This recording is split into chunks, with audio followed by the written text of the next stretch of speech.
I have the opportunity to be sitting here again with Reverend Representative Wendell Jones. You have been in office now for State House Representative, District 25. This is your first term. Yes. I'm excited to be back with you again. Thank you. I have to know the burning question for me, now that you're in it, do you like politics? It's funny, I get that question asked quite a variety of ways, but that's normally the first question that people ask me. And my answer might shock you a little bit. April, I have a love-hate relationship with politics. I do. I love what politics can do for people when you have good intentions. Politics has the ability to dramatically change people's lives when you put good policy in place. It also has the ability to dramatically change people's lives for the negative too. But I love the fact that being in a position to learn how our state works, to learn the implication of policies, I love that because it gives me a front row seat to be able to try to do something for my district and for districts like mine. The part of politics that I don't like is that politics brings out the worst behavior, can bring out the worst behavior in people. What politics does, like many things in life, it does not, I don't think it turns you into somebody else. It just reveals more who you already are. And so if you came with good intentions, you'll find ways to do good. But if you enter into politics, it comes with its temptations. It comes with the lure of power. You can find yourself in a mess too. And it's easy to get there and forget about the people and make it about you. And so I see both of those things operating in politics. And so there is this love-hate. And so I'm trying to focus on the good that it can do and not lose my appetite over the many times I've seen the bad that it can do. You said something that really sparked something for me. You said politics will show you more of who you are. Yes. I have to know, what is it showing you about you? You know what? It's showing me that I've always loved my family. I've always loved my church family. I've loved Greenville, the community of Greenville. But it's also shown me that, man, I really do have a love for this whole state, because I'm put in a position oftentimes, and I don't take this for granted. We are making decisions, man, that could really change people's lives. And again, you want to do it for the best, but sometimes I have to sit there and realize I'm being outvoted, and decisions are being made that I think are really detrimental to people. And it almost sometimes feels like a David and Goliath thing where Goliath is winning. And so I see some of that, and there have been many times, April, down at the State House, where once we've adjourned after having session, I just have to sit there and kind of decompress, because I'm like, man, we're really getting ready to upend some people's lives, and not in the best of ways, because we get caught up in a whole bunch of cultural things. And you hear people always talk about the dangers of government overreach. Man, we reach over into people's lives quite a bit. And so that I don't take that for granted. But it's deepened my love for people. It's humbled me because I've had to learn so much. I don't fancy myself to be an expert at anything. I fancy myself as being a student at all things. And so I'm trying to learn so I can make an informed decision. And because I know once I push that button, yes or no, that's somebody's life. And so that it's made me much more sensitive to that. I appreciate your candidness about what you're learning about you. You're teaching us a whole lot on your platform about what you're getting. And I have to ask the question because you just pulled it out. Being in such a minority position, you are a Democrat, and right now we know that the Republicans control, the House in the state. How do you remain optimistic being in a minority position in the State House? I'm glad you said I remain optimistic. I've been accused of taking the defeated approach because I just tell the people the truth. I want our district to understand the challenges that we face. And there's a huge challenge when it's 88 against 36. And even if you manage to get a bill to the floor, it takes 63 votes to get it passed. So even if we got all Democrats on board, we got to convince 27 Republicans. In many cases, they feel like they're risking their next election given this political climate whenever they agree with us. You'll be amazed at how many people agree with the bills I've pitched, but they're afraid to sign their name, afraid to get on board because of the climate that we're living in, where there's this sentiment where winner takes all. And compromise has become a bad word. But even in the midst of all of that, I'm optimistic because there are some genuinely good people. And there is this resistance, even on the Republican side, there's this resistance that seems to be growing against this whole winner take all. Because what happens is it locks us down oftentimes and we can't govern. And we spend a lot of time and a lot of the taxpayers' monies on things that aren't going to have the biggest impact to our state. They might get a lot of clicks. We might get picked up nationally on the news. But in terms of improving the financial condition of the people of South Carolina, it doesn't even move the needle one bit. And I can tell there's people that are finally getting fed up with that. Younger politicians and some of the older politicians who missed the days of negotiating. And so we got a remnant in there that still want to just, we won, so we're going to decide everything. But I'm hopeful that as I build relationships inside the State House and I'm building relationships outside of the State House, you need both of those. And I'm building this coalition of people who are helping me to advocate through my policies for my people back home. And so that's where my optimism. I don't feel like I'm at a brick wall. I might have to learn how to pick a couple locks, change a couple hearts and minds, but I think I've earned the respect of my peers in these 2 years on both sides because I'm invited to be a part of a lot. I'm requested to be a part of a lot of committees. I'm on 4 right now. Take up a lot of time, but they appreciate my input. They appreciate me taking the Democratic stance. And so I'm hopeful that if allowed back, we're going to be able to move the needle. Real quickly, you said that you're on 4 committees. Yeah. Tell me, what are those 4 committees? Originally, the Speaker put me on the Legislative Oversight Committee, which is a committee that operates all year round. So just because we're going to end session soon, that doesn't mean I'm not back and forth to Washington. Okay. No, I'm not being prophetic. To Columbia. The Legislative Oversight is charged with doing random audits and what have you of the various state agencies. It was our committee that really brought attention to the fact that the Commission of Higher Education had $152 million that should have been distributed through the lottery scholarships sitting stockpiling in a bank somewhere. And so how many opportunities of higher education were forfeited because that wasn't managed well? And so I get to see the inner workings of all the state agencies and have a voice at the table. I'm also part of the 3M committee, which stands for municipalities, military, and medical. We deal with certain things like certificate of needs for hospitals. We're dealing with the medicinal marijuana issue, how we take care of our veterans. That's been a great committee. But then I've gotten requested to be on 2 ad hoc committees. One is the AI committee, the Artificial Intelligence Committee. Man, that thing keeps me up at night sometimes because you didn't realize how fragile we are and how vulnerable we are. But we got great people in our state. We got some of the best people in our state that's protecting our country, not just South Carolina, from different cyber invasions. And they're happening all the time. I saw a report where in South Carolina alone, through cyber fraud, 1 year alone, for people over the age of 65, I believe, we registered $69 million in fraud. Wow. That's people losing their money. So I'm on that, but I'm also on the one that's studying medicinal marijuana, which is very interesting too, in terms of how our state's going to approach that. And then we got a curveball last week. Right in the middle of our hearing, we were told that the DEA has decided to move marijuana from Schedule 1 to Schedule 3. That's huge.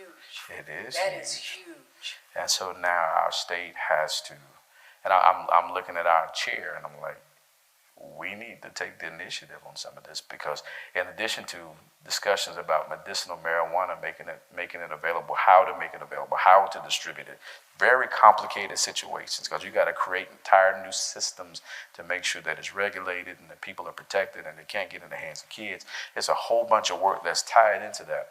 But I raised the issue too, was that if they're going to change the scheduling of marijuana, we need to start talking about some expungements.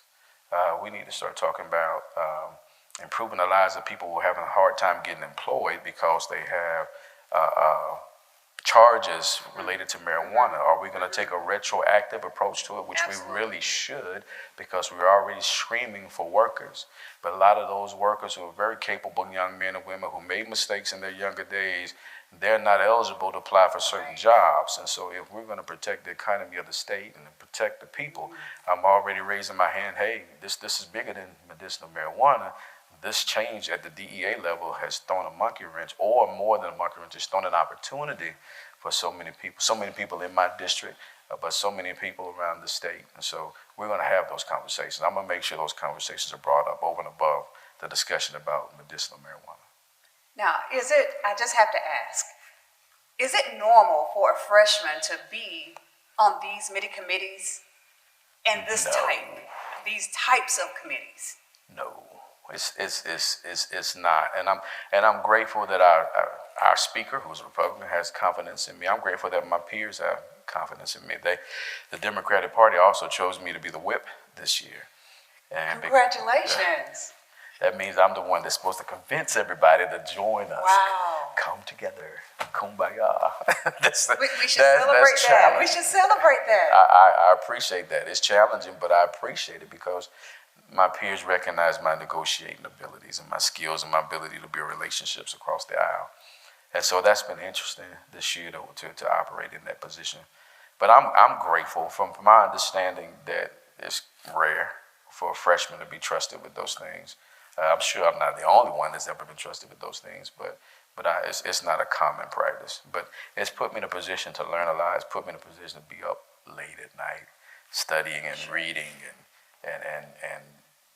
but it also has given me the opportunity to be invited to speak on many panels. I was on a small business panel last week, and I was the only Democrat. And I had to make sure I let them know Democrats believe in the economy. Democrats believe in capitalism. But we believe in compassionate capitalism. We believe in making sure that we do our best to inform the public to make sure everybody can participate somehow, some way in the growth and not be a victim of the growth. And right now, I think more people are feeling as if they're victims of the growth. I like sitting with you, and I enjoy interviewing you because at the core of who you are a teacher. And there's been a recent article that was written about you, speaking of you being a teacher in a legislative position. But you just spoke on growth, and I want to go ahead and just pull some more out of you as it relates to District 25. You've mentioned in some of your town halls and also on your social media platforms about how District 25 is probably one of the last districts in the county that has expansion for growth. So I have to ask for the people of District 25, do you view growth in District 25 as a positive, or do you view growth for this district as a negative? I promise you this isn't a cop-out answer, but it can be both. And it can be both, and it's subject to whatever growth becomes is subject to leadership. Subject to leadership. And it's good in that we have the ability to invite investment. One of the things that we've been trying to do when it comes to growth, working in conjunction with the county and our city representatives, and that's one of the things I'm really proud of too, April, is that we are really working together. And it's not even about who's in the seat. It's the fact that if you're representing the same group of people, you darn well ought to be talking to each other. And so egos, personality differences, all of that, it doesn't matter because everything we do overlaps each other. So we need to be putting our heads together and trying to figure out what we can do. And so one of those things that's been going on intentionally over the last couple of years is to invite job growth. And there's two forms of that that's been going on. We've been fortunate enough to get some manufacturers that are coming in. There's the glove company that's coming in that's building the plant off of Old Grove Road. And when you get a manufacturer that comes in, they come in and build their building to suit, because they got to build it, design to fit their equipment and their operation, their layout. So they do the whole thing. And that's wonderful. It's going to bring 600 jobs to the district once it's done. 600 high-paying jobs. That's really important. But then there's also, you can ride up and down Augusta Road 25 and the various other industrial parks we have, and you'll start seeing some spec buildings too. Right across from Valley Brook, the old Valley Brook Trust is a huge distribution, because that's another form of business. And sometimes people get upset. I know somebody raised the issue at one of the town halls that those buildings are empty, and that's because they don't understand how distribution works. Distribution is different from manufacturing. We got somebody coming to set up a whole shop, but distribution also is an indicator of growth. And here's what I mean by that. Is because you get people, investors. It's not government money, it's individuals and corporations that put their hard-earned money into these distribution sites, because they anticipate that our companies that are in our area are going to grow, and they're going to bring other businesses to the area, and they are. And so what every one of those businesses need, especially like if you're supporting BMW, if you're supporting Lockheed, both of those operate in what you call just-in-time manufacturing. That means that neither one of them want to stockpile anything on their premises. They don't want to have warehouse space. What they want is for all of their vendors to get them what they need just in time. And so that means it's the vendor's responsibility to stockpile the wheelbarrows, the different parts to the F-16 fighter pilot. They got to have somewhere to put that. And so guess where they put that at? The distribution centers. Yeah. And so you got the big distribution. In a matter of time, you'll start seeing that fill up with several different companies occupying space in there. Because when Lockheed needs something, it's there, and they got to get it just in time. So that helps us with employment for people who work in the distribution field. But guess what other industry it helps that we are in pretty heavily? That's trucking. Because if we have distribution centers, it boosts our trucking industry too. So those who that single person driving the truck by him or herself, that person's got a couple trucks. You ought to be glad when you see distribution centers going up in District 25, because that's a potential for you, because they got to get that stuff to BMW on time. They got to get it to Lockheed on time. So that empowers our truckers. All of that is strategy for healthy growth. That's on the business side. Now, the part that alarms us is the gentrification piece. The displacement of long-time residents because of residential developments. There haven't been a ton of huge residential developments, particularly not in the heart of District 25. And so those communities, the Belmead communities, Pleasant Valley is a different story. We can circle back around about that. But there are developments that are being allowed to take place on the Malden-Simpsonville side. And so, but it does change the demographics of our district, which may change who we elect, whether it be Democratic representation or Republican representation. And so those are some of the things that people are concerned about. Now, we've been able to keep from having this swell of gentrification taking place, but you can't stop house by house by house. And we've seen a lot of that in the Pleasant Valley area. We're starting to see that in other communities where people are selling their homes. And if you're in the city, and I'm giving you way more information than you wanted, but if you are in the city changed its codes a couple years ago. And so when the houses that were already in Pleasant Valley, they were grandfathered in, so they didn't have to respond to the code changes. But the moment those properties change hands, or the person decides they want to add a room or whatever, now they got to submit to the new codes. And the new codes are such where you got to spend a ton of money. So the house that you bought for $100,000, it's going to jump to $300,000 because of what you got to do to it. And so then it puts pressure on the $125,000 house beside it, because now we're going to boost what that's worth. And it's great for you in terms of equity, sure, but it may pressure you if you're a senior citizen and your tax bill just went up. And so we got to do some things. I got a bill, believe it or not, I got a bill that I co-sponsored with a member of the Freedom Caucus. So I'm working that whip thing. I'm negotiating. Okay. But we're trying to change the Homestead Exemption Act from $50,000 that you can pull off your house to lower your bill to 33% of the value, which is much better because the houses in Greenville have, since 2010, have gone up 74%. And so that $50,000 exemption was put in place in the late 70s. And so 33%. So your house is now worth, you bought it, it was worth $50,000. Now it could easily be, if you're in the city, it could easily be worth $300,000, maybe even more. And so now you can write off $100,000 of that house and lower your taxes. And so we're fighting for that kind of stuff. I'll stop there. You're a teacher. That's what you're doing. You're teaching us, and I'm thankful for that. You taught me a lot of things just in this moment that I didn't know. And one thing that you've been teaching us or echoing since you've been in the house, and it's on the screen behind us, education, jobs, housing. Yes. And I know that you've uncovered a lot, being the whip, also just being in the state, being in town hall meetings. So I've got to ask on behalf of District 25, what is one thing that you really want the district to know that maybe they don't want to hear? Two things. The first one I know they really don't want to hear. The second one they might be okay with. I hope they'll be okay with. But the first thing I think the district will have a hard time, is having a hard time hearing, is that the change we desire is going to take time. It took us time to get here, generations to get in this position, and I know they want things to change overnight.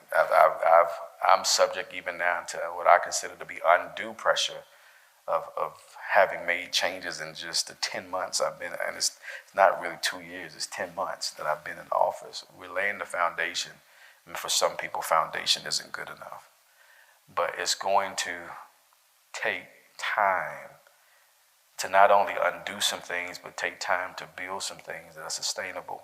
What I hope we'll start to do, I want to make life better for people right now, because the reason that there's this sense of urgency is because the pain is real. And I get that, and I'm sensitive to that. It's hurting now. Maintaining your living space is hurting now, because the majority of our folks are spending way above the recommended 30% of their income to maintain a house. And so if they're spending 50, 60, 70%, then they got to go without some other necessities. Their kids got to go without other necessities, and people are feeling it. And it's not just a Greenville thing. This is a United States thing, where housing is causing a huge issue economically for individual households as well as communities collectively. But it's going to take time, and we gotta work this thing together. And that's the second part, is that we had better figure out how to work together. And let's talk about two roles that seemingly seem to clash a lot. Let's talk about the role of the activist and the role of the politician. In the district, we have incredibly gifted people, talented people, people who want better for the district. But we're clashing, and that's not beneficial. In actuality, there ought to be a partnership. There ought to be a synergy between the activist and the politician. The true, if you go back to the civil rights model, the role of the activist was to bring awareness and bring attention to the issues. But not only that, because in their bringing attention to the issues, their protests, their outcries drove those politicians who were hindering to the table to deal with the elected official who now speaks on behalf of the people. And so you see a great example of that is the relationship that Martin Luther King, the activist, had with Adam Clayton Powell, the congressman, the black congressman from New York. He was in Lyndon Johnson's ear saying, listen, we need to do this Voting Rights Act because you see what's happening in the streets of America. And so they actually worked together. I've got a picture now that's being framed of MLK and Congressman Powell sitting there putting their heads together on how to make this thing work. We can do that. We can again. I don't expect the activist to be the politician. The activist can't expect me to be an activist. We should play our roles together and act as the team that the district needs us to be. And so hopefully we'll get to that place. Okay, I have one last question for you before we wrap up Okay. today. This has been really good for me. I do want to know, what are you most proud of? As you've been working in the district, you've been in the House for 10 months. Yeah. You've been nominated and you've accepted the position of whip. You're on 4 committees as a freshman. You've had some bills that you've co-sponsored, and you have a lot of great things that are happening in the House on behalf, you're doing these things on behalf of the community, District 25. But from you, can you tell us what are you most proud of? Honestly, I think I'm most proud of the district. And here's what I mean, and I don't take credit for this, but I like being a part of it. I'm watching the increased participation, the increased engagement. It can be frustrating sometimes because sometimes the engagement is misinformed. But that's still a good thing because at least they're at the table. At least they're asking questions. At least they're speaking up. Now they're in position to be informed. And so the teacher in me likes that part. Let me tell you. Sometimes it's hard to teach or tell because, again, the pain is real. And people want solutions right now. And I wish I had a magic wand to give you solutions right now, but I don't. But one thing I do have, I have a plan. I have a plan, and we are working that plan, and we're starting to see that plan come into fruition. And it's a plan that's gaining respect throughout the state, that District 5 does have a legitimate representative who's fighting not only for his people, but people like his people. And they respect my intellect. They respect my ideas, my creative approaches that I've put in the form of bills for our housing crisis. And so I'm proud of the district standing up, saying we want to be more involved. And I like it. And I think once we learn how to work together, pull this team together, man, it's going to be a force to be reckoned with. I do appreciate you sitting here, spending time with me to educate me, to teach us about what's happening in the district, what's happening in the State House. Lastly, you are up for re-election. I am. You are. And we want to get plugged in. People like myself, people who are viewing, they may want to be involved. What can we do? How can we connect with you? Well, first I'd ask you guys to join my page, facebook.com/elect Wendell Jones, so you can be in the know. But also, even through that page, send us over your email address, and we'll be directly connected to you in terms of sending you the newsletter, keeping you informed. If you want to be more actively involved in the campaign, come on. Our email address is info@wendellkjones.com. Send us your information. We'll contact you. Getting involved is the best way to learn the process. There's so many complexities to this thing called politics. And the more you learn, the more empowered you become. And we want you to be empowered. My goal, April, as crazy as it may sound, is to inform the people so much that it works me out of a job. Inform the people so much that we don't need subsidized housing, that we can control our own destinies, to build an economy in the district that's self-sustaining, that contributes a great bit to the overall economy of Greenville County. And I know that's lofty, but we live once. Let's go after the big thing, and that's what we want to do. And so we need people on board to make that happen. I cannot do it by myself. Nobody can. We need everybody. Well, we will make sure to get you back in office. We Thank you. appreciate you, Reverend Representative Jones, and I look forward to connecting with you very soon. Thank you, April.